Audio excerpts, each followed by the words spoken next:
अस्सलाम वालेकुम नाज़रीन, नया पाकिस्तान के साथ मैं हूं आपकी होस्ट फिरिया हनीफ। आज हम फास्ट यूनिवर्सिटी आए हैं कॉमन सेंस के सवाल लेके और लोगों से पूछेंगे कुछ सवाल। और मेरा सवाल ये है कि वो कौन है जो गले भी काटता है और जेबें भी काटता है, मगर वो चोर भी नहीं है और कातिल भी नहीं है। चलते हैं लोगों के पास और जानते हैं उनके जवाब। अच्छा, वो कौन है जो गले भी काटता है और जेबें भी काटता है लेकिन वो चोर भी नहीं है और डाकू भी नहीं है? गले भी काटता है, जेबें भी काटता है। हाँ। यार वो अल्ताफ भाई तो नहीं है? नहीं। फिर कौन है?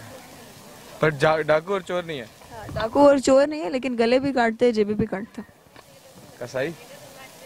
नो। फिर यही तो पूछ रही हूँ आपसे। ये यार बता दे जल्दी, क्योंकि मैं नहीं सोच सकता इन चीजों पे। सोचे तो सही, खैर है, लेट नहीं होते आप।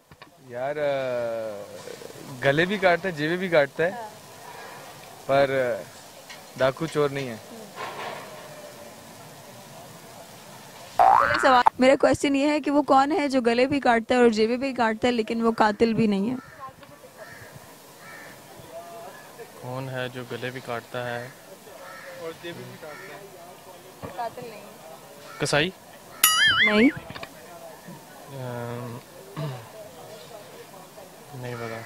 गेस तो करें, आपने पहले ही हार मान ली है। गैस किया है, कसाई हो सकता है। और क्या हो सकता है उमर? आप सोचे। गले भी काटता है और जेबें भी काटता है। नो। और हमारे सवाल का जवाब है दर्जी।